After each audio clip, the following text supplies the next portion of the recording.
Bom, galera, boa tarde a todos. Serão muito bem-vindos, na verdade, ao terceiro painel da Semana do Mercado Financeiro de 2024.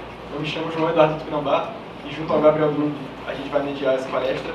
E é com muito prazer que a gente recebe aqui Bruno Garcia, que é sócio-fundador e CIO da Trans Investimentos, e também Camilo Marcantoni, que é sócio-fundador e CIO da Charles River Capital. E a gente vai falar um pouquinho sobre fundação e governança de uma gestora. Primeiramente, a gente queria agradecer por vocês terem vindo aqui. E acho que, para começar, a gente queria que vocês falassem um pouco sobre a trajetória de vocês e, desde tudo até vocês fundarem, respectivamente, a Trust e a Charles River. Bom, boa tarde a vocês. Obrigado pela oportunidade de estar aqui. Estou podendo patrocinar vocês. A gente sempre gosta, é super próximo. Quer dizer, boa parte dos talentos nossos vieram da Liga. É um prazer estar de novo com vocês falando, conhecendo vocês. Falar um pouquinho da nossa história. Estou no mercado há bastante tempo, eu comecei em 98, na época de oportunos. Trabalhei com Dória, para ter seis empresas, trabalhei de fora. É um projeto fantástico, eu gosto muito dele.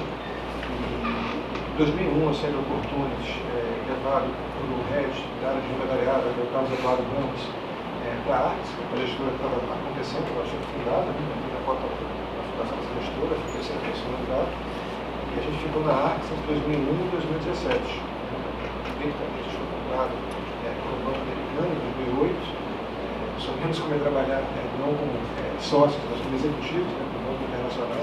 Foi uma experiência muito legal, apesar do ponto de vista de gestão, não faz muito vezes, focar em escolher ações e fazer alocação de capital até qualquer outro lugar, mas do ponto de vista de sentimento de posse, de você incentivando sobre a gestora, estabelecer uma cultura, eu acho que é uma coisa que perde um pouquinho. Tá? Então, eu acho sensacional a história da parte do Chifre de trabalhar numa gestora que você consiga fazer e desenvolver sua cultura, atraindo pessoas que impactam essa cultura. Né? Em 2017, a gente saiu da Arts e fundou a Trust, com um spin-off, tá? Com um grande número de sócios da Arts que saíram para montar. Então, sob esse ponto de vista, acho que a pergunta que eu estou fazendo, foi o começo, acho que foi um começo até mais fácil do que a parte das gestoras, porque foi uma continuidade. Né? A gente simplesmente pegou um grupo de executivos que trabalhava junto há algum tempo, né, e decidiu sair em grupo para montar uma gestora. A gente levou um pedaço importante dos clientes, a mesma cultura, a mesma filosofia, o mesmo processo. Né? Quer dizer, então, acho que foi uma continuidade daquela cultura que a gente começou lá em 2001, na época de Arx, que a gente levou através dos anos e transbordou na Trust em 2017. Né?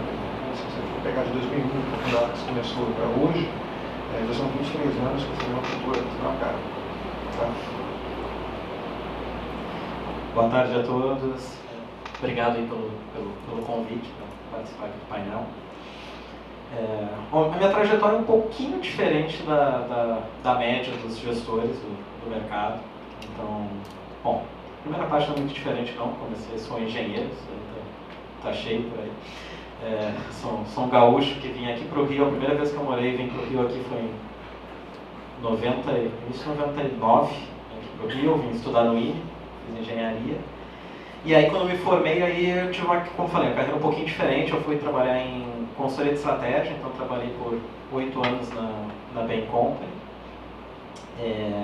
Fiz um MBA no meio do caminho, que é típico para consultor de estratégia, meio parte do pacote até normal de consultoria de estratégia, então fiquei 2 anos nos Estados Unidos estudando. E aí, no final de 2011, eu fundei, junto com um amigo e colega de MBA, a Charles River, que começou como um clube de investimentos, que em 2014 a gente transformou num fundo. E tivemos todos os desafios que aí vieram, todos os normais de fundar uma empresa, todos os normais de fundar uma gestora, e ainda adicionados pelo fato desse background também de ter vindo fora do mercado. Então acho que vai ser bacana que a gente conversar um pouco também sobre esses desafios, sobre essa ótica de alguém vindo de fora. Legal. Bom, eu queria ainda explorar um pouquinho a trajetória de vocês e, nesse sentido, perguntar qual foi a principal motivação que vocês encontraram, inicialmente, para fundar uma gestora. E se vocês sempre tiveram isso na mente, sempre pensaram sobre fundar uma gestora, ou se foi algo mais momentâneo que vocês simplesmente aproveitaram a oportunidade? Quando eu tinha 8 anos de idade, eu pensava, vou ser bombeiro, jogador de futebol, fundar uma gestora.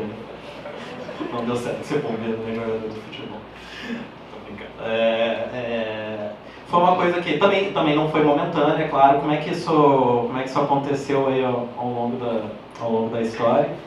Eu sempre gostei, eu sou muito de número, né? Eu sempre gostei de matemática, foi voltar da parte numérica. Aí fui fazer engenharia no IME por causa disso, aquela coisa bem perdida, do tipo, sei lá, gosto de número, vou ser engenheiro, então não tinha muito mais razão para isso. Basicamente minha família dizia assim, pô, dado que você é bom em estudo, assim, você tem 3 opções, ser médico, advogado e engenheiro.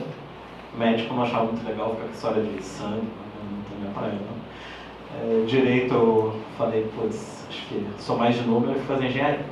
Aí enquanto eu estava fazendo engenharia no IME, que por sinal eu adorei, tanto a engenharia como o exército, tinha vindo já do colégio militar, eu já conhecia um pouco a parte militar também, adorei os dois, mas eu não tinha vontade de seguir carreira nem como, nunca pensei em ser engenheiro propriamente. Eu era aquele engenheiro de gostar de número, tá? Não era engenheiro de montar coisa não dá nada pra montar, eu não montava nem Lego quando era criança. Então era um cara de números, assim, gostava de números, nunca pensei em ser engenheiro. Como carreira. Tem alguém que é tão bom em engenharia quanto eu, aparentemente. E também, apesar de ter adorado meu tempo no exército, tal, ter uma relação super boa com lá, mas assim, nunca pensei em ser militar, é uma carreira que acho que seguia um ritmo que é um pouco mais devagar que o meu ritmo de ser.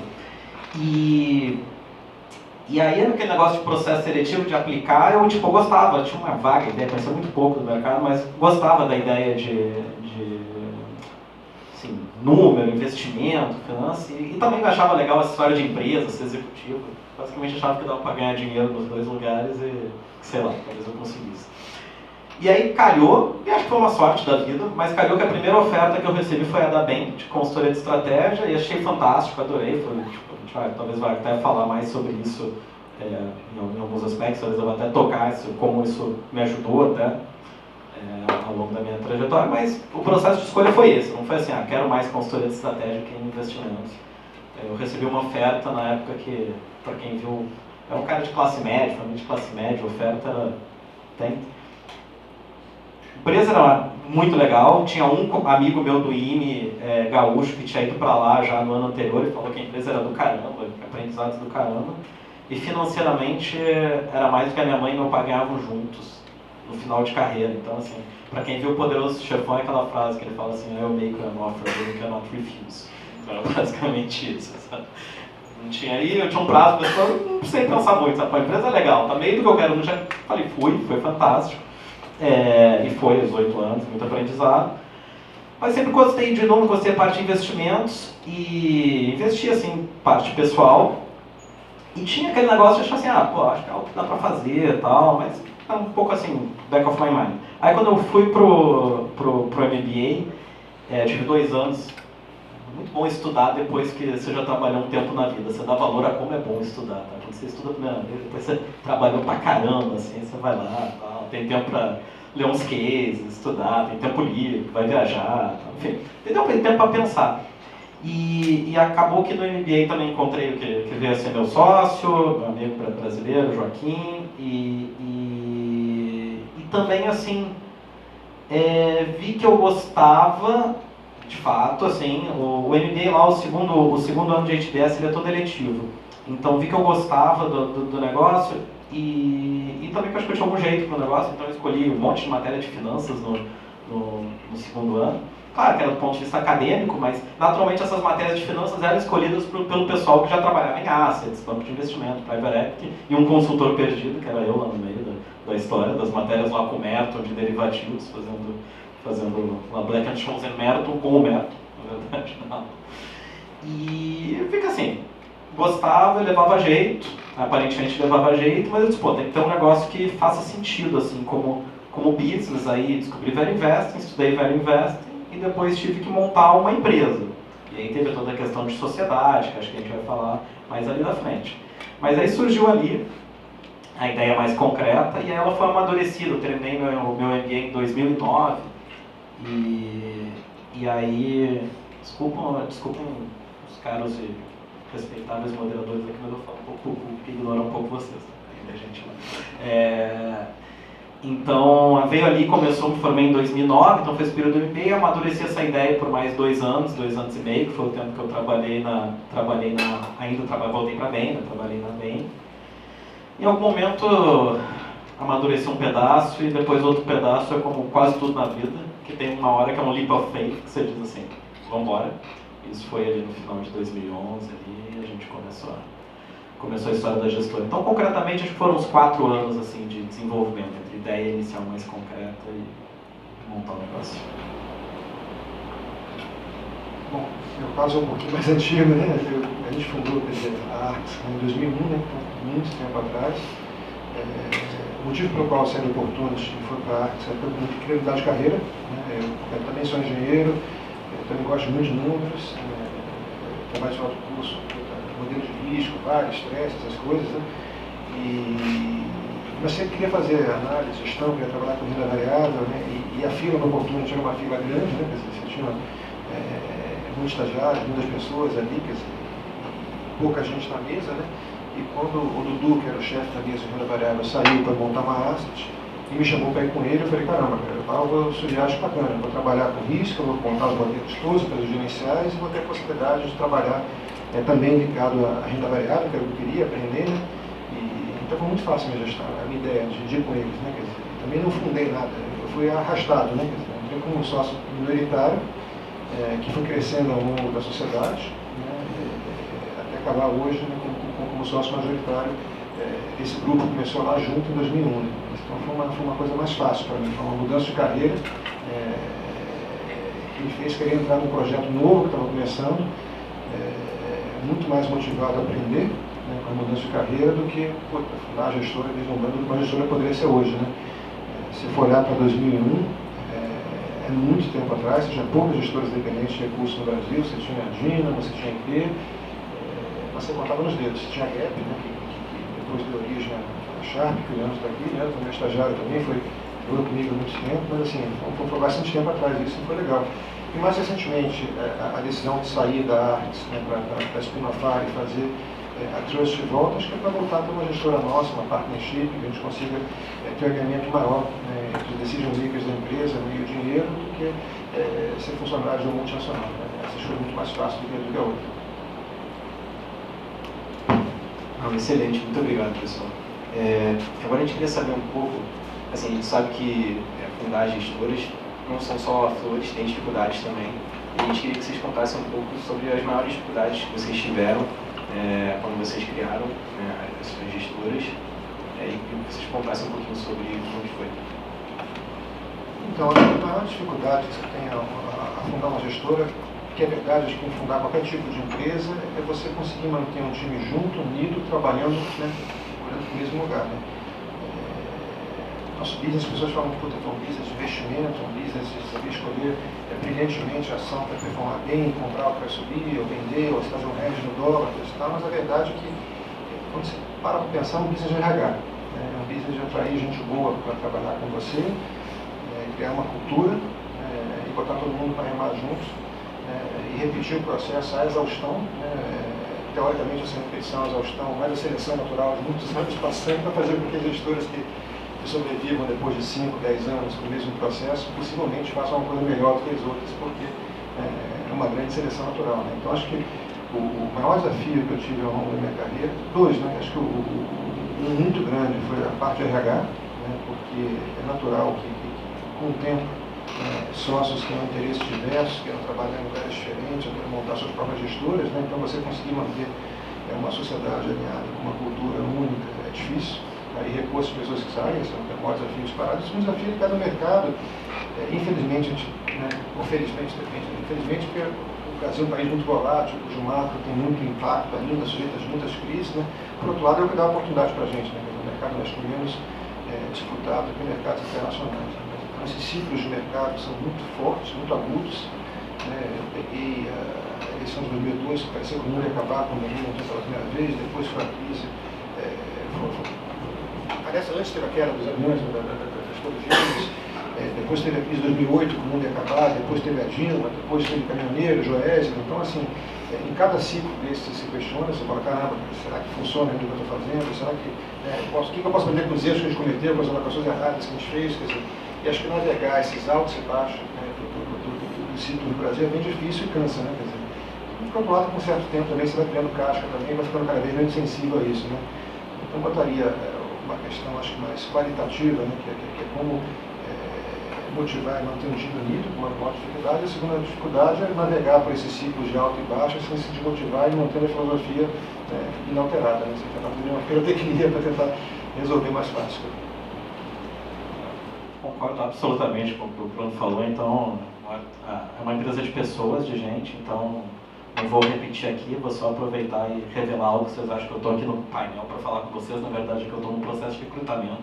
Então, por favor, apareça no processo, todos os processos da Charles River.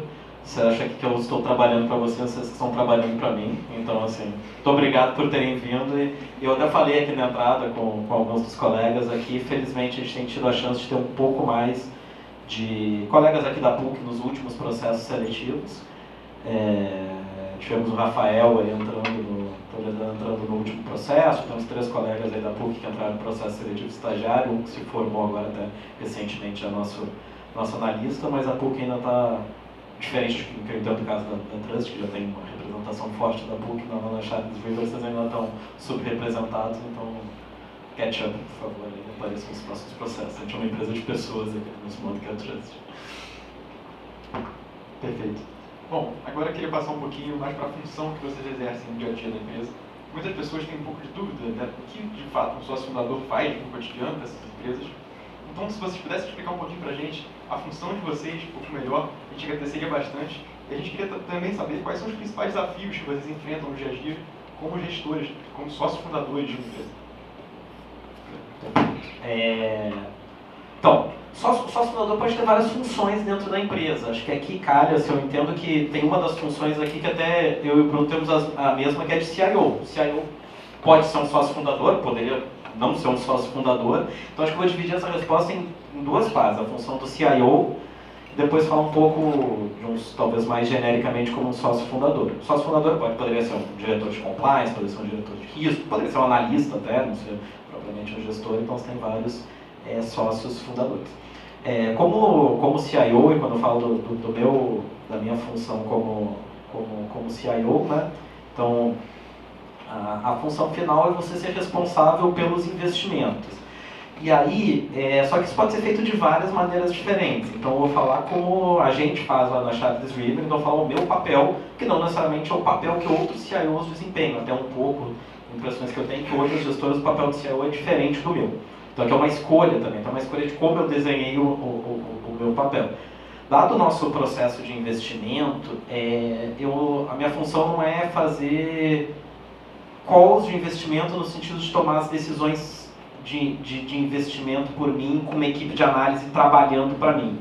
Meu papel é muito mais desenhar os processos, ajudar a desenhar os processos, sistemas, junto com o nosso time, junto com o nosso comitê, de forma que nós tenhamos coisas que, através do trabalho conjunto de análise que é feito pelo nosso time e junto comigo, então assim, não existe essa separação clara entre um time de análise e um gestor, propriamente. Eu, como gestor, eu não consigo fazer uma análise diretamente, mas eu participo de todo o processo de análise, e todo o nosso time de análise, ou pelo menos os membros do comitê de investimento, especialmente, e no nosso comitê de investimento a gente tem 7 pessoas e o único gestor sou eu, propriamente. Então, a definição da gestão do jeito que a gente faz é feita por todos em conjunto. Então, eu sou como CIO, a grande parte do meu tempo é ajudar, junto com o nosso time, a desenhar os processos, sistemas e trabalhar também dentro das análises, como criticando, tentando melhorar, contribuindo para que os inputs, né, que são as análises, os resultados das análises que entram dentro dos nossos processos e sistemas de investimento,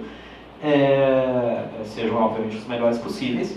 E a partir dali, a tomada de decisão de investimento é, vamos dizer assim, por falta de uma melhor palavra no momento, para simplificar, automático. Então, não estou lá, não sei para quem viu Billions, assim, eu não saio andando no corredor e dizendo assim, compra, vende, tá, não acontece isso comigo. Acho muito legal, cara. Pô, compra 5 bi, vende 10 bi, tá no corredor, nem para, nem ouve o cara falando assim, tá do lado. Não é isso que eu faço. Aí, agora indo um pouco para o sócio fundador, Também, obviamente, isso pode mudar de caso para caso, mas eu como sócio fundador, controlador, que criei, que contratei todo mundo, tá? A gente tem 35 pessoas na gestora hoje, tirando eu e meu sócio que cofundou comigo, que ficou 8 anos fora e voltou agora, as outras 33 pessoas, todas elas foram entrevistadas por mim. Alguns aqui talvez já conheçam as entrevistas, então, na média, essas pessoas foram entrevistadas por 3 a 4 horas por mim. Acho que ninguém foi entrevistado por menos que 2 horas. Alguns por mais, alguns por 15 horas. Não exagero, mas é um caso específico. Então, foi como esse papel de sócio fundador, para mim, é criação, disso que o Bruno falou, de uma empresa de pessoas, onde eu, de certa forma, escolhi o perfil e as pessoas, como a gente ia fazer esse alinhamento, as escolhas de alinhamento que vem, como você faz a avaliação, como você desenha o compensation, como que você faz motivação e retenção, como que você faz promoção, como que você faz alocação de função. Então, toda a parte que eu, reforçando aqui para mim que eu concordo, acho que é de pessoas, então eu desenhei e mantenho isso, boa parte do meu tempo é dedicado a isso, sempre foi, e vai continuar sendo. Essa é a parte que é permanente, a pessoas. E como um mantenedor da cultura, onde a gente pega essa parte de pessoas, que é fundamental como empresa, e a parte da cultura como filosofia de investimentos. Então, garantir só também que todo mundo desenha junto, todos os processos, sistemas, modos de investir, mas se por algum motivo a gente vai escorregando um pouquinho para fora da nossa filosofia, da nossa estratégia, eu estou lá ali um pouquinho como goleiro para garantir que a gente não saia ali do caminho. Então, é assim que eu entendo meus 2 papéis, talvez, hoje. Bom, tentar acrescentar aqui, porque eu concordo bastante com o que foi dito aqui, né? Quer dizer, o papel do CRO é muito claro, né? É você coordenar o time de investimentos e garantir que esse investimento seja feito de acordo com a sua filosofia. Então, acho que é igual em tudo que é lugar, né? Agora, eu acho que o sócio fundador tem um papel maior, né? Eu acho que é uma pessoa que participou da empresa desde o começo e é meio que o guardião da cultura, dos princípios, dos valores, né? Quer dizer, então, toda vez que você vê alguma pirotecnia, alguma coisa muito diferente acontecendo, alguma coisa muito estranha acontecendo, acho que cabe você levantar a mão e tentar back to basics, né? Tentar voltar e manter aquela disciplina, né? de investimentos que fez com que você chegasse vivo até ali. Tá? E isso envolve várias coisas, envolve compliance, envolve risco, envolve investimento, envolve RH, envolve remuneração. Né? Então, obviamente, no meu dia tem partes que eu adoro falar de investimentos, adoro processar investimentos. Tem partes do meu dia que eu não gosto tanto da parte comercial, às vezes, tem que fazer um call, explicar, mas faz parte, né? Boa parte dos clientes querem falar, às vezes, com o sócio fundador, que não entendeu o que está acontecendo, querem uma explicação que tem dificuldade. Tem a parte que envolve RH, né, que é você manter as pessoas, né, satisfeitas, unidas e trabalhando com o mesmo propósito, discutir sociedade, discutir participações, que agora é super importante também, acaba ficando na mão do sócio fundador, você não pode delegar muito isso. Né, e tem funções que podem ser delegadas, sim, são funções mais de dia a dia, de análise, de correio, de marketing, por aí vai. Mas acho que a principal função do sócio fundador que eu vejo é manter, né, a cultura alinhada e as pessoas unidas. Né? Esse é o papel como se fosse um síndico da casa, né? Uma pessoa que tem um time em ordem. Boa, obrigado. Agora, emendando um pouco na última pergunta, se vocês pudessem falar um pouco quais habilidades que vocês acham que vocês desenvolveram assim, mais nessa parte de sócio fundador, assim, vocês acham que é importante para um sócio fundador ter? Assim? Então, acho que essa parte de people skills, né? Parte de saber lidar com as pessoas, saber entender, saber conversar, é uma parte que não é todo mundo tem natural, né? Quer dizer, que eu acho que para você ser o líder de uma empresa, para você liderar um grupo de pessoas e garantir que elas remem na mesma direção, você tem que acabar desenvolvendo isso. É uma coisa que comigo não foi uma coisa muito natural também, não, foi uma coisa aprendida, não foi uma coisa, né, que veio do começo, não. Muito bom senso, né? Quer dizer, porque a gente vai estar diante de situações que a gente conhece, mas situações que a gente não conhece, para dar soluções ao longo do caminho, seja de investimentos, seja comerciais, outras questões mais que são muito importantes também. Paciência. Como eu falei, às vezes a gente não consegue convencer a todos de que o caminho que está apontando é o melhor caminho, você tem que conversar, ou tem que passar por ciclos de mercados mais duradouros. Então, acho que tem que ter bom senso, tem que ter paciência, tem que saber conseguir lidar com pessoas diferentes que vão manter o time líder e remando na direção. Isso aí, vou acrescentar. Pessoas, aí quando você aprende ou não, depende um pouco da sua base, de onde você veio. Esse foi um aspecto que até, então assim, não vou ficar aqui repetindo o Bruno, porque eu também concordo muito, isso daqui é as funções chaves de manutenção de cultura e de pessoas, então essas são as principais habilidades que você vai ter que desenvolver, ou ter, ou trazer, ou enfim, de alguma maneira implementar. Esse foi um pedaço que eu consegui, pode um pouco habilidade, mas especialmente até em frame, em skills, que a parte, o meu background diferente se ajudou, porque a consultoria de estratégia é das indústrias que eu conheço, e eu até conheço várias, porque como consultor de estratégia eu acabei trabalhando dentro de várias indústrias diferentes. E depois conheci o mercado financeiro, mas eu não tenho muita dúvida em afirmar que, na média, consultoria de estratégia, com alguma folga, a indústria que melhor gere pessoas. Assim, na minha visão, com bastante folga versus o mercado financeiro, apesar que o mercado financeiro está tentando aí catching up, acho que tem melhorias, mas ainda consultoria de estratégia, você entra, você tem uma carreira clara, você tem as posições claras, você tem, na BEM, você tem assim, para cada posição, cada skill que você é avaliado, qual que é a sua expectativa que você vai ser, se é avaliado projeto a projeto, você tem um feedback que explica, olha, na subdimensão tal, que conta tanto para a sua avaliação, você fez o que é esperado do analista 3, mas você é um analista 2, então, ou seja, aí você tem um compensation que faz sentido com isso, você tem, então assim, você tem uma coisa que é mais amadurecida, que a gente importou muito dos Estados Unidos e de fora, que já era amadurecido lá, e importou bem, nesse caso, acho que importou bem. Então, eu acho que esse foi um pedaço que eu consegui trazer, assim, e aí não é nem habilidade minha ou não, mas eu consegui, acho que eu até sou uma pessoa que gosta bastante de pessoas, assim, eu acho que eu gosto bastante do meu trabalho, assim, eu gosto, isso é uma coisa minha. Mas de consultoria eu pude trazer bastante desses conceitos, assim, acabei, também até por ter vindo de fora e criado pouca empresa, assim, meio que meio não, na verdade foi do zero mesmo. Eu trouxe bastante isso de consultoria, então o nosso sistema de avaliação, até de remuneração, de feedback, todos os nossos ciclos, ele acaba tendo uma imitação e como diz no início, qualquer semelhança, no caso, qualquer semelhança não é mera coincidência, no caso é por design mesmo. Obrigado. Bom, a gente sabe que é muito comum que grandes gestoras sejam especializadas em determinados segmentos do mercado financeiro. Então, nesse contexto, a gente gostaria que vocês pudessem falar mais um pouquinho como funcionam as principais estratégias aplicadas por vocês na Trust e na Charles River e quais vocês avaliam ser o diferencial dessas empresas com relação ao mercado. Teve até uma introdução para a fala. Então, pegar essa, uma pergunta bem longa, eu vou fazer o máximo para desenvolver uma habilidade que eu não desenvolvi tanto, que é ser sucinto respondendo. Essa pergunta é bem longa.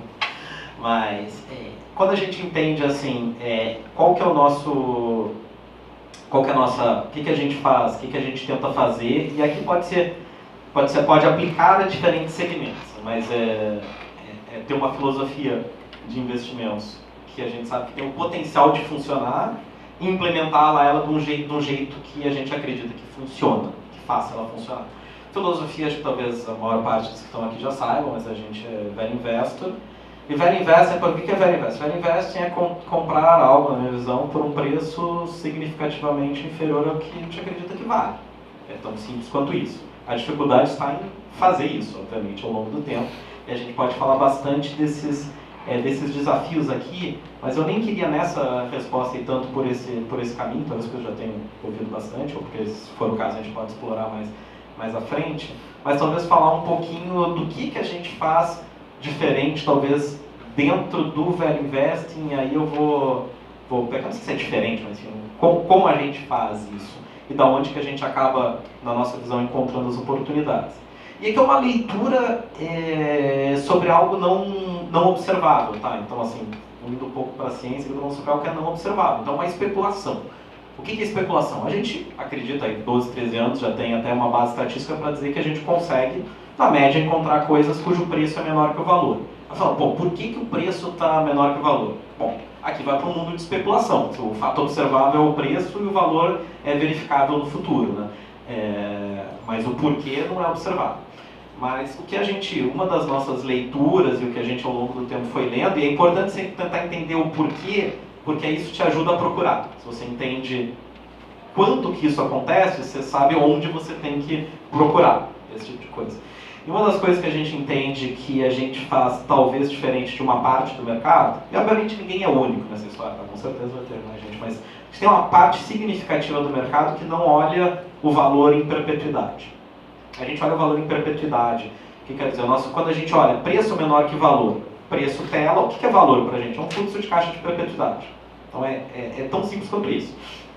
Como a gente está olhando o valor em perpetuidade, e aí vou colocar mais uma dimensão aqui na nossa visão. E a nossa definição de risco para a gente e comunicado para os nossos investidores, obviamente, risco é probabilidade de perda permanente de capital, na nossa visão. Então, como a gente não está medindo risco por variáveis de mercado, justamente por probabilidade de perda permanente de capital, o que significa? Eu tenho um valor que é feito como um fluxo de caixa de perpetuidade. A minha definição de risco é a probabilidade de perder dinheiro. Quanto que eu posso perder dinheiro? Se eu pagar acima desse valor. Mas eu vou comprar, por definição, a gente usa uma margem de segurança, que acho que é um conceito provavelmente conhecido pela maior parte dos que estão aqui, mas que é comprar significativamente abaixo da avaliação de valor. Então quanto que pode dar errado? Pode dar errado se a nossa avaliação de valor estiver bastante sobreestimada, naturalmente. Avaliei por 100, comprei por 70, mas a nossa avaliação estava 40% errado, na verdade, valia 60, não valia 70, então perdemos. Logo, o risco está sobreavaliado. Logo, o que a gente tem que olhar? A gente tem que, quando a gente vai fazer a nossa análise, a gente tem que focar naquelas coisas que são os principais drivers, elementos, premissas que poderiam fazer essa avaliação estar sobreavaliada para mitigar o risco. Isso que eu estou falando é o que todo mundo naturalmente vai fazer, quase que alguém pode colocar em palavras ou não colocar em palavras, mas é natural. Qual que é o catch? Aqui não é a catch, mas qual que é o ponto? É quando você está olhando isso em perpetuidade, você vai olhar naturalmente as coisas que alteram mais em perpetuidade. As coisas que alteram mais em perpetuidade têm muito pouca relação com o que vai acontecer no próximo ano ou dois, tipicamente. Mas tem muita relação com a dinâmica, e para quem for da economia, talvez eles estão falando, tem muita relação com a dinâmica econômica que você vai ter competitiva de médio e longo prazo. Então, uma das coisas que a gente vai fazer é focar bastante nas dimensões de médio e longo prazo no nosso processo de análise, meio que por construção para mitigar esse risco de sobreestimar. E a outra questão que talvez seja, então, beleza, o risco é o que altera mais o seu valor. Se alguém definir risco igual a gente, acho que outros irão definir da mesma forma, só que se o cara estiver olhando isso como um valuation de 2 anos, vamos dizer, 2 anos com algum múltiplo, alguma coisa assim, as coisas que podem alterar esse valuation são diferentes daquelas que podem alterar o valuation de perpetuidade. São diferentes. Aqui não é um julgamento de melhor e pior, tá? É de diferente, realmente. Então, o que vai acontecer? Em 2 a 3 anos, o que pode... Pegar um exemplo clássico, que alguns já devem ter ouvido eu falar aqui, porque eu acho que ele é bastante simbólico. Assim. O simbólico, não é simbólico, é bastante representativo, acho que ele torna mais tangível. Pensa uma empresa com uma marca muito boa.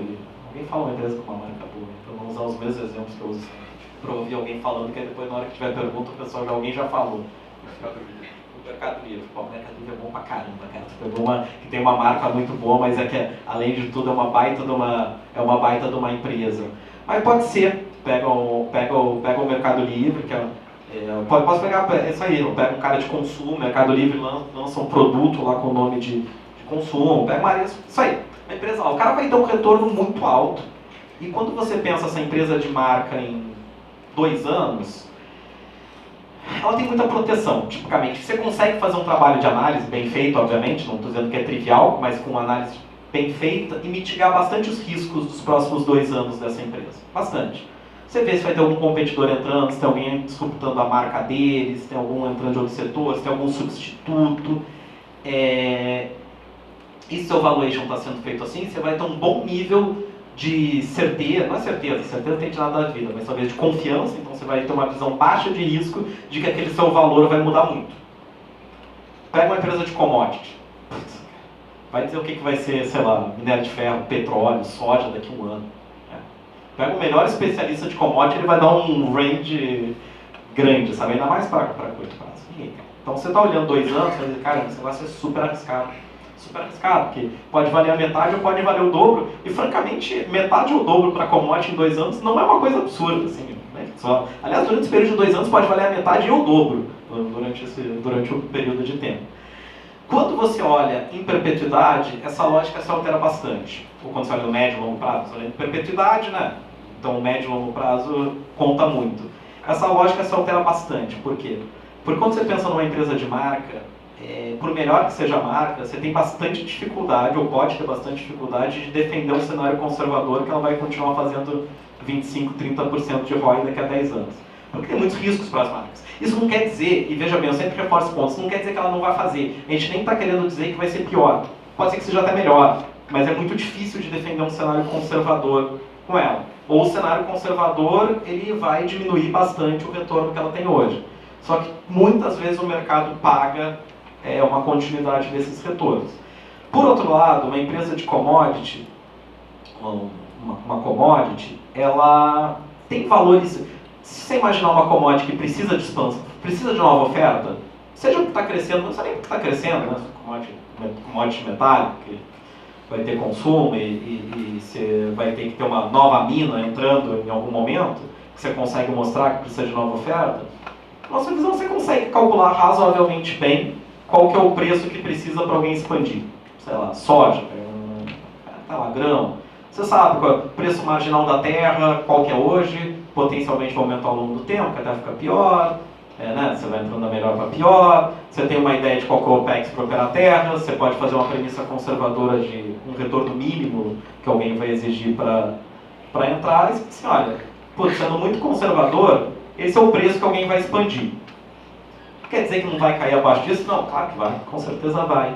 Mas provavelmente, se estiver correto na sua análise, óbvio, é sempre uma premissa, o preço médio dessa commodity deveria ficar dali para cima ao longo do tempo. Você pode usar esse mesmo raciocínio que eu usei para commodity para outros setores que a gente usa muito, que é setores intensivos em capital. É um raciocínio, é o mesmo, mas análogo, sabe? Setores intensivos em capital, tipicamente não, mas muitas vezes, você coloca lá a oferta e por algum motivo a demanda não vem. A demanda falha. E aí o que acontece? Você fica com excesso de oferta lá. E setores intensivos em capital, na grande maioria, você não consegue tirar a sua oferta rápido. Ela fica lá por muito tempo. E isso faz os preços irem... exemplo clássico da ferrovia lá, assim, duas ferrovias, um monte de capacidade. Você tem um monte de navio lá e não precisa de tanto navio, sabe? O navio existe lá por 25, 30 anos. Então, o que acontece? O cara já tem um custo lá, um investimento, custo afundado lá, um investimento. Ele vai botar aquele ativo para operar e vai operar com um custo marginal, com um preço marginal que vai remunerar alguma coisa em termos de caixa, mas não vai retornar aquele investimento, é claro. Aí o que acontece? Isso pode durar por muitos anos, porque esses ciclos de bens de capital, isso aí, um navio dura 25, 30 anos. Então, muitas vezes, para ajustar a oferta, você está falando de uma coisa de uma década para ajustar. Então, o que a gente fala, de novo, um pouco dessa arbitragem temporal, de olhar em momentos diferentes do tempo. Onde você está olhando esses setores que são intensivos em capital, com excesso de oferta, você está olhando, você não tem nenhuma previsibilidade de que em 1 e 2 anos vai ter alguma melhora, pode ser, claro, não, muitas vezes não vai ter. Mas você consegue dizer com um razoável grau de convicção que num prazo longo vai ter, sabe? Ele vai voltar. Por quê? Porque qual que é a parte talvez um pouco mais fácil desses setores? É que quando os preços estão nesse nível, o excesso de oferta, ninguém bota oferta nova. Por quê? Porque não remunera de jeito nenhum. Não tem como, não remunera, está muito longe de remunerar. Em setores intensivos de capital, os players tendem a ter uma determinada racionalidade, até porque os investimentos são enormes. Então, o cara não vai errar a conta por muito, pode errar por um pouco, não vai errar por muito. Então, você tem uma coisa que quando você está olhando ali numa perpetuidade que vai contar mais os 5, 10 anos para frente, é um pouco fácil, diz, cara, isso daqui vai voltar. Você acha que vai voltar em 5, mas aí você bota que vai voltar em 10, e mesmo assim você consegue comprar ação, ainda com margem de segurança, com desconto, e aí você compra e fica lá esperando. Muitas vezes não demora os 5 anos não, porque na verdade o mercado antecipa. Também se não antecipar, você já está com uma margem de segurança, você vai ter por definição, obviamente, sempre com o C importante da análise, você vai ter um retorno do seu investimento que vai ser acima do custo de capital, ainda que a ação nunca convirja para a sua avaliação de valor. Então, foquei bastante nisso que a gente falou, chama inteiramente arbitragem temporal, mas é algo que a gente acaba explorando aí bastante ao longo dos anos. Bom, vamos lá tentar ser um pouquinho mais conciso aqui em benefício do tempo de todos. Assim, acho que o investir no limite é você arbitrar prêmio de risco, né? Quer dizer, não tem uma ferramenta só de investimentos. Você pode ter um skill ou usar ferramentas mais quantitativas, mais qualitativas. Você pode ter um approach mais como value investor, que foi bastante falado aqui. Você pode usar um approach top-down, você pode usar muita psicologia, que é uma coisa cada vez mais importante. Tem muitos aspectos quantitativos também. Hoje, quase 50% da indústria de fundos, do movimento da Bovespa hoje é feito através de computadores, programas quantitativos, né?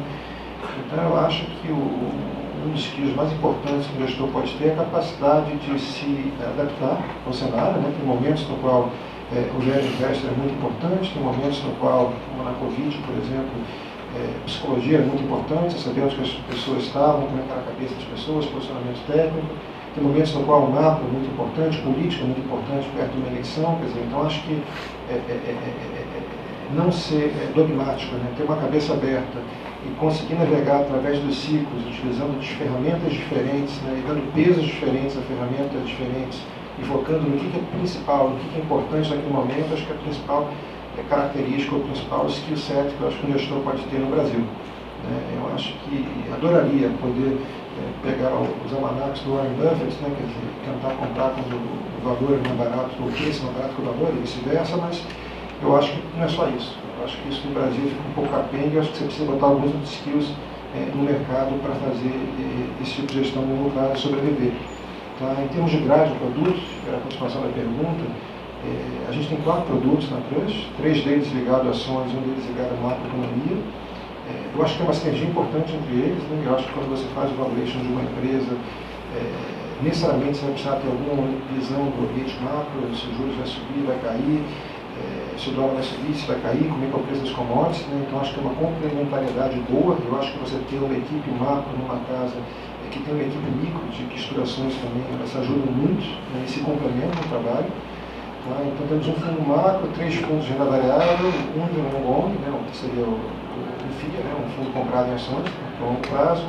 Um fundo long bias, que é um fundo que a gente se permite carregar essa carteira de ações fazendo hedge, diminuindo a exposição, aumentando a exposição ao longo do tempo.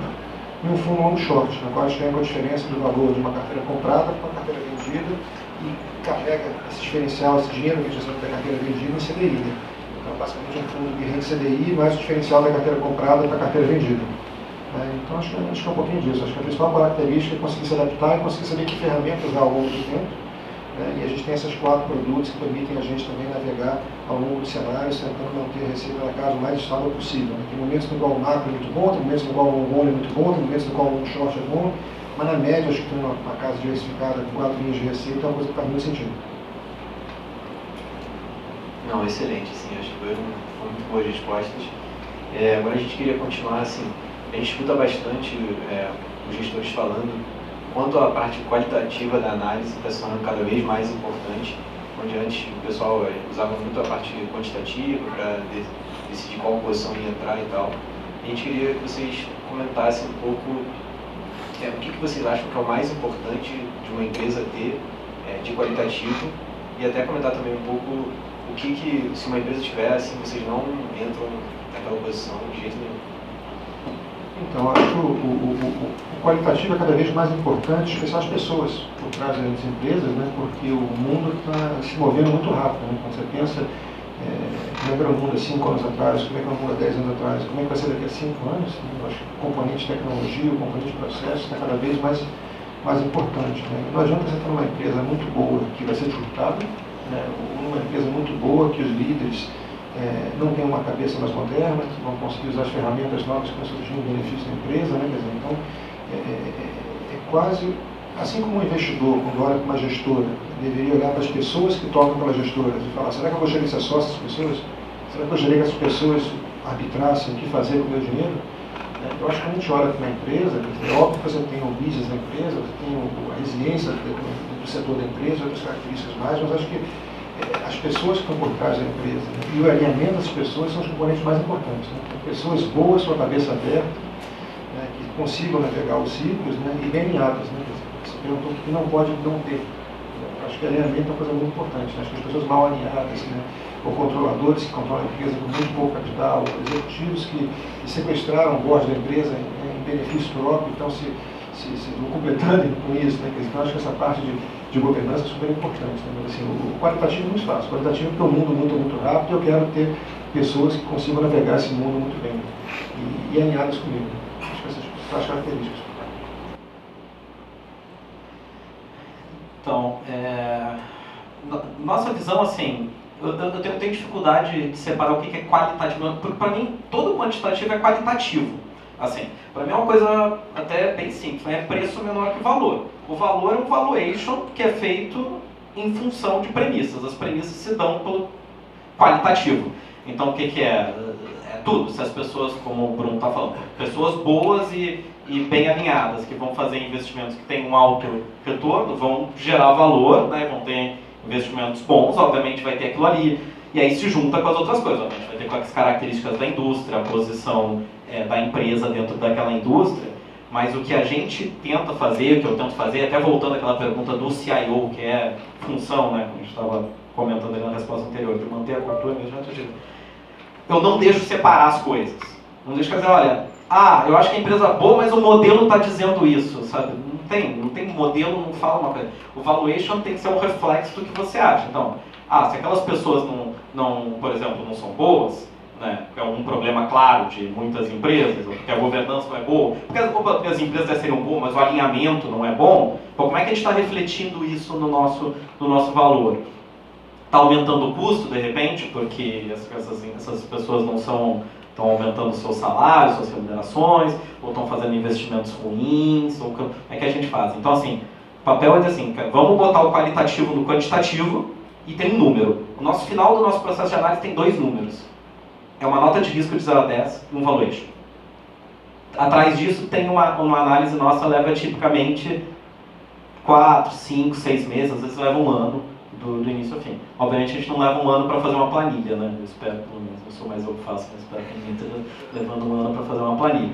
Então o trabalho todo é o qualitativo, é tudo. O qualitativo é 100% para mim da história. Quer dizer, os números estão lá, bota lá o número do negócio, não sabe. Então, assim, exatamente como é que traduz para o outro. É a segunda parte, como é que traduz esse qualitativo em premissas conservadoras que levam valor, que te permite ficar com um bom grau de confiança, com a margem de segurança, que o preço que você está comprando é menor que o valor. O que não pode ter uma empresa? Bom, é também um pouco matemática a resposta que eu vou dar. É se o qualitativo dela levar o valuation da 0, porque aí não tem como comprar. Fora disso, a gente compra, sabe? Não tem. Se tiver a relação com o escritório, a gente compra. A gente não entende que o nosso trabalho é comprar as melhores empresas, é fazer os melhores investimentos. Então a gente tem no nosso portfólio empresas que muitas vezes são... Aliás, algumas das melhores empresas a gente nunca teve, tá? Nunca teve. Eu acho as melhores empresas. Nunca tive Raia no portfólio, nunca tive VEG no portfólio, nunca tive... outras talvez já estão um pouco mais fora da moda, mas foram consideradas as melhores empresas por algum tempo, Natura, nunca tive Equatorial, continua sendo considerada uma boa empresa, nunca tivemos Itaú, nunca tivemos, enfim, nunca tive um monte. Mas tem Bradesco, com certeza não é o melhor banco da história do Brasil. Tá? A gente tem Mater Dei, não tem Redditor. A segunda maior contribuição do ano passado do fundo foi a Petrobras, com certeza não é a empresa com a melhor governança da história. Então a gente está lá para tentar medir o que a gente tem como risco. E também quando o pessoal fala assim, a empresa tem risco, eu falo, tem. Falar que qualquer uma das empresas não pode falar, a gente toma uma lista de risco aqui que eu fico falando meia hora sobre os riscos de cada uma. Toda empresa tem risco, né? Então, na nossa visão, nosso trabalho é medir esses riscos e comprar por um preço que a gente entende que tem uma margem de segurança para remunerar, né? Ou, enfim, para compensar, ter uma boa relação risco-retorno, dada essa quantidade de riscos que cada uma tem.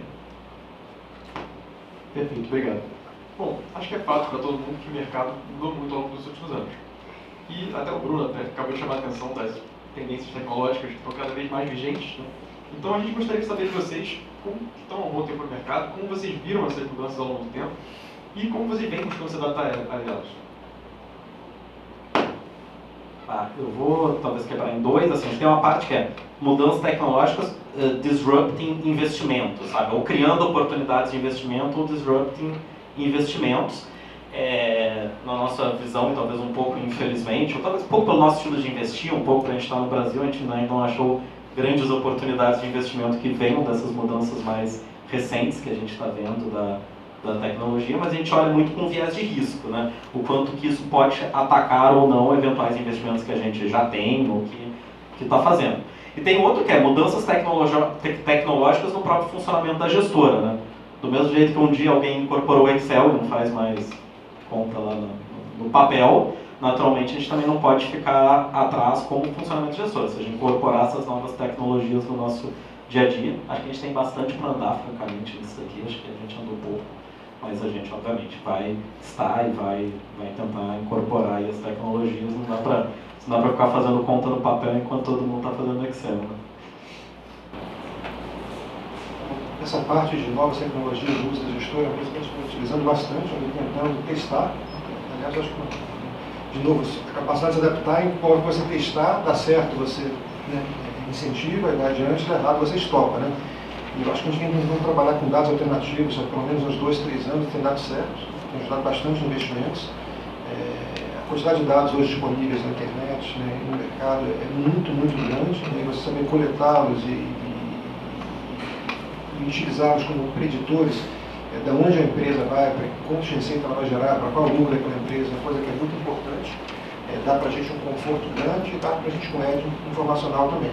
Acho que a gente fez algumas análises no passado que foram bem importantes, que usaram bastante isso. Né? Posso pegar o exemplo da Rumo, né, como a empresa de ferrovia, que todo mundo discutia muito, como é que ia ser feita a precificação da safra de 2024, tinha risco de quebra de safra ou não.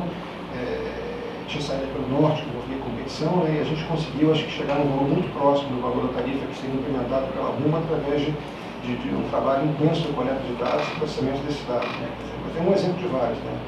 Predição de receitas de mercado livre, predição de depreciação de carros da Localiza e vários outros que acho que a gente pode botar em prática aqui. Tá? Então esse é um componente importante de tecnologia que a gente está tentando incorporar no nosso modelo de análise para tentar ganhar algum edge, ganhar alguma forma de edge, né. A tendência é que todo mundo faça uma coisa parecida e que o cara que não fizer, né, fique para trás. Né? Aquela história dois caras da selva, né? Você vê o leão, bota o tênis para quê? Você vai correr mais rápido que o leão, você quer correr mais rápido que você. Então é um pouquinho parecido aqui esse cenário. Né? Dizer, se todo mundo fizer, quer ser o cara que está com tênis, né? Quer fazer também. Né? Então assim, um pouquinho da forma como a gente vê. A segunda questão é como as novas tecnologias impactam o funcionamento dos mercados. Né? Quer dizer, hoje, como eu falei, mais de 50% do fluxo da bolsa está sendo feito através de fundos quantitativos. Então, você entender como é que esses fundos funcionam é importante até para você se posicionar e poder aplicar determinadas oportunidades. Né? Hoje, uma empresa que entrega um resultado muito ruim, ela pode cair 15%, 20%, porque boa parte desse movimento é acentuado por esses fundos. Então, assim, a gente tem que entender que na hora que isso acontece, a gente não pode entrar em desespero, a gente tem que focar, né, em quanto vale aquela empresa, no que aconteceu, aproveitar determinadas oportunidades, seja para cima como para baixo, né? Então, é uma característica importante. E, por fim, o uso das tecnologias no próprio dia a dia das empresas. Né? Porque você tem empresas que o modelo de negócio dela vai ser disruptado com tecnologia e não adianta você fazer 1 milhão de contas, 1 milhão de análises qualitativas, como bom que os gestores estão. Né? Se o modelo for disruptado pela tecnologia, dificilmente vai poder sobreviver. Né? Então, eu diria que a questão é em 3 campos. Como a tecnologia influencia a gestora, como a tecnologia influencia a informação de preço do mercado, e como a tecnologia influencia o business real das empresas. Né? E acho que essas 3 vertentes são super importantes para a gente. E é uma coisa que particularmente eu gosto bastante e me dedico bastante. Muito obrigado, pessoal. Agora a gente vai voltar um pouco para o assunto que a gente estava um pouco mais no início da palestra, que é um pouco mais sobre essa questão de, enfim, onde vocês têm criado gestoras. E a gente queria que vocês contassem um pouco mais como funciona o processo de captação de investidores para os fundos de vocês. E aí, assim, vocês, enfim, têm trajetórias bem diferentes, né? O Camilo criou desde do zero ali, né? Não tinha uma experiência na área de investimentos, o Bruno já tinha e foi um braço, assim. Eu queria que vocês contassem como é que foi no início essa captação e também como é hoje, e qual a diferença, assim, a principal diferença que vocês veem. Assim. Então, no começo, lá em 2001, a captação era super concentrada em poucos pools de dinheiro. Né? Você tinha o Unibanco, que foi o primeiro banco na época, nem existe mais no mercado, né? Essa história da plataforma aberta, que você conseguia ter a história dos fund of funds, né? Que eram alocadores desses grandes bancos que captavam fund of funds de clientes finais, e eles dividiam o dinheiro, né, ao longo do mercado, ao longo das pessoas, mais alguns family office, alguns fundos institucionais, né, alguns fundos estrangeiros, mas eram poucos clientes, né, e você falava com pouca gente. Tá, e se tinha 5, 10 relacionamentos comerciais, eram 80% do seu eu mesmo. Né.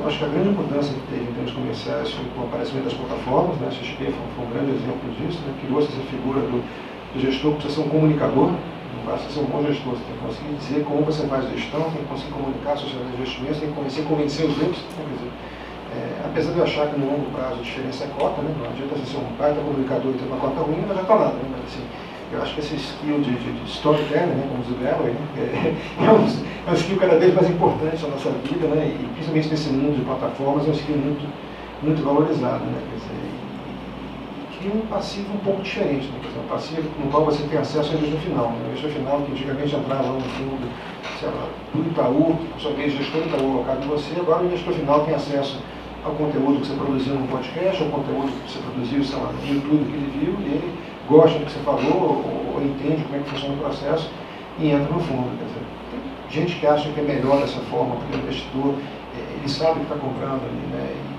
e é mais stick, né, ele tende a ficar no produto, na alegria, na tristeza, e tem gente que acha que não, que o investidor final é sempre cíclico, se der certo ele compra mais, se der errado ele compra menos, mas, enfim, tornou o processo de venda um pouquinho diferente, tá, em relação ao que era no passado. Eu acho que o desafio nosso como um todo é que a gente não gera o nosso dinheiro, é capital proprietário. Até tem capital proprietário, o dinheiro de sócios está em boa parte dos fundos. Mas a empresa só dá certo se tiver dinheiro de terceiros, né? Quer dizer, então não basta a gente fazer boas análises de investimentos, selecionar boas alocações, se a gente não conseguir convencer os investidores que a gente é capaz de ganhar dinheiro, né, no médio ou longo prazo daquele processo, a gente não vai ter dinheiro para investir, não tem dinheiro para investir, não tem gestora, não tem analistas, né? Então acho que tem um modo contínuo aqui que é super importante e envolve essa habilidade de saber se comunicar. Cada dia mais importante. Então, assim,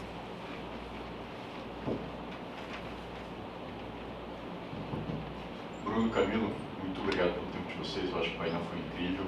Eu acho que o Camilo até chegou a explicar um pouquinho mais sobre o processo seletivo, como acontece no Charles River, mas se vocês pudessem passar pelas fases e o que vocês estão mostrando na gente de uma forma que a gente consiga desenvolver daqui para frente, eu acho que seria bem legal. Bom, vou responder rápido, porque eu já acabei falando bastante do processo seletivo. Então, fases, tem uma prova de lógica, estilo GMAT-like, então uma prova de lógica. E aqui a gente tem vários processos seletivos, tá? Então, vou fazer o processo seletivo para estagiário da área de investimentos, tá? Só para também, senão a gente vai ficar aqui muito longo. Estagiário, processo seletivo para a área de investimentos uma prova de raciocínio lógico. Aí depois os aprovados são convidados para enviar um case escrito, um case de investimentos que é escrito. Aí os aprovados nessa etapa são chamados para uma entrevista, e nessa entrevista vai ter, obviamente, toda uma parte pessoal normal, mas tem também a apresentação, defesa desse case de investimento, com discussões. E os aprovados nessa entrevista... Bom, obviamente eu pulei a primeira fase, você tem que mandar o currículo para lá e se inscrever, né? E inclusive está aqui a Júlia, nossa analista de gente de gestão aqui da empresa. Se eu falar besteira, ela vai gritar de lá, por favor. Fale com ela. Além disso, apresentando, está o João aqui, nosso analista de RI, e está o Rafael aqui da PUC, que é nosso estagiário também, já, então, que acabou de entrar, está um mês e pouco na casa. Mas não, mandar currículo, tal, prova, case, escrito, aprovado, primeira entrevista. Os aprovados vão para uma segunda entrevista, onde tem um novo case de investimentos, mas aí esse case já é apresentado, enviado 1 hora, 2 horas, pouco antes do horário da entrevista, é apresentado já na entrevista, e eventualmente tem fases depois, mas aí tipicamente sem case ou com algumas outras fases mais para avaliar algumas outras características. Então esse é o básico. E o que a gente busca? Simplificadamente, obviamente, capacidade analítica. Precisa, obviamente, as funções têm capacidade analítica, mas a gente busca alguém que tenha muito interesse pela área de investimentos, pelo que a gente faz, porque a gente quer alguém para o longo prazo, e é duro alguém ficar fazendo na vida por muito tempo algo que não se interessa, que não gosta, especialmente quando não precisa. Na verdade, as pessoas ficam fazendo na vida por muito tempo coisas que eles não gostam. Essa é a realidade de mais de 90% das pessoas no mundo. Mas não é a realidade de quem está aqui, que tem muitas opções. Quem tem muita opção não fica fazendo o que não gosta por muito tempo, vai para outra coisa. Se você só tem aquela opção, precisa trabalhar para ganhar dinheiro, você faz aquilo. Então, e nem tem por que alguém que tem a opção ficar fazendo que não gosta. A gente busca quem tenha bastante interesse pela área de investimentos, busca pessoas dedicadas, esforçadas, resilientes, e busca pessoas que trabalhem em time, mas em time no sentido geral, não necessariamente só ser a pessoa mais popular da turma, se for legal, todo mundo gosta de pessoas legais, mas não é, mas vai bem além disso, sabe? Vai além de ser uma pessoa séria, correta, ética, que pense, obviamente, nos seus objetivos individuais, mas pense no grupo, pense no trabalho do todo, que queira contribuir, que tenha uma visão de futuro seu, óbvio, todo mundo tem sua, de progressão, mas junto com os outros e não sobre os outros. Vamos lá. O processo também tem a parte, obviamente, chamada currículo, obviamente a gente vê as notas, são boas, não são boas, as pessoas fazem uma prova de lógica também, para ter certeza que a pessoa que tem lógica, né, que está habilitada a fazer um processo analítico bem feito, é feita uma entrevista e, por fim, também é feita uma apresentação de um caso de investimento, a apresentação de alguma coisa que a gente propõe para que aquelas pessoas façam também, para ter a capacidade não só de análise, mas a capacidade de comunicação das pessoas. Tá? Acho que esse processo como um todo pega pela parte técnica, né? Tem a parte também qualitativa, também voltando para qualitativa aqui, que essa pessoa é uma pessoa legal? Será que essa pessoa é uma pessoa com caráter bom, uma pessoa boa, uma pessoa que eu gostaria de trabalhar, uma pessoa com características boas para ser meu sócio no longo prazo?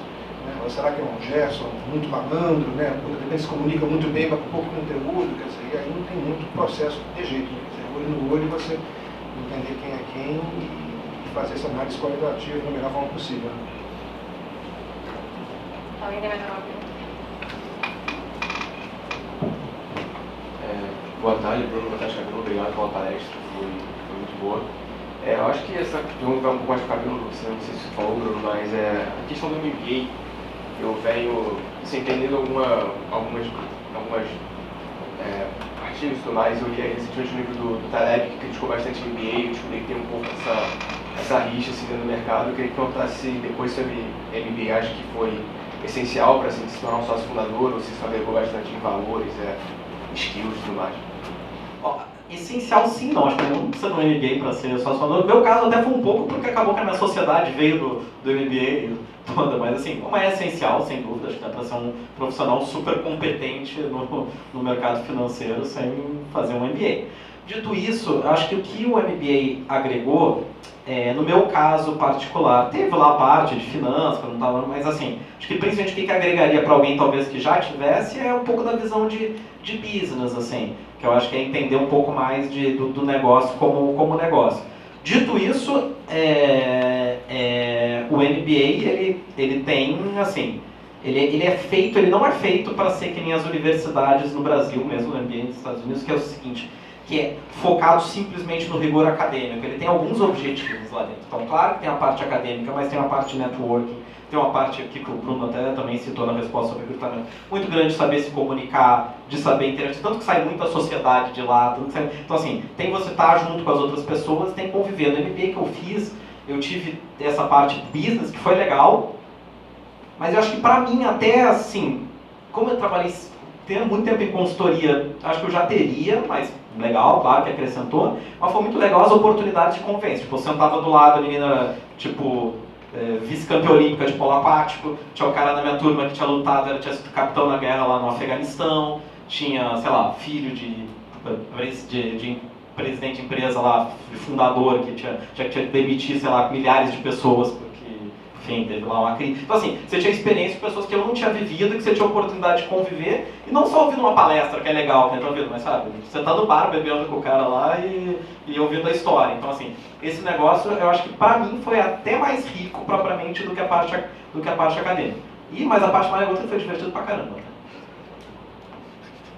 Bom, eu queria agradecer mais uma vez imensamente, tanto ao Bruno quanto ao Camilo. Parece que foi incrível, tenho certeza que todos estão aqui adoraram ouvir vocês. E galera, só pra gente não deixar passar, a gente queria dar um recadinho, alguns recadinhos na verdade. Primeiro, a gente queria falar que nosso processo seletivo está aberto até domingo, dia 25. Então não perca as oportunidades, todo mundo que tem interesse em trabalhar no mercado financeiro, vale muito a pena. Também que a gente é suspeito para falar, mas claro que vale. E ali está o nosso QR Code, é só escanear do nosso processo seletivo. Ao lado esquerdo, a gente também tem um QR Code que é sobre as próximas palestras que vão ter aqui até sexta-feira. Então não perca essa oportunidade também. A gente tem diversos painéis, vocês podem inclusive checar a programação ali fora. Queremos deixar também registrado que a gente está com stands de patrocinadores lá fora. E aí tem tanto da Opportunity quanto da Icatu, quanto da 20, então não perca também essa oportunidade de passar lá e bater um papo, eles vão estar super abertos para falar com vocês. E agora a gente vai ter um coffee break, a nossa próxima palestra é às 4h30 da tarde. E só para finalizar, a gente queria fazer também um sorteio de um livro, que vai vir com um brinde também, chamando ela vai tocar.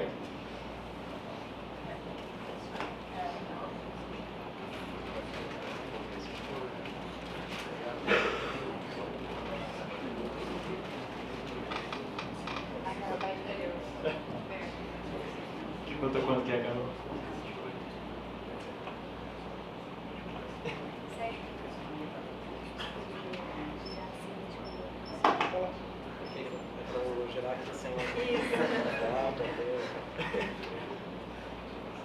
Tem o dedo em cima de alguém que chama Enzo, não sei se é Reze ou Roese. Opa, tá lá. Qual a pronúncia? Roese mesmo. Enzo Roese. Você acaba de ser ilustre conhecedor do livro As Armas da Persuasão.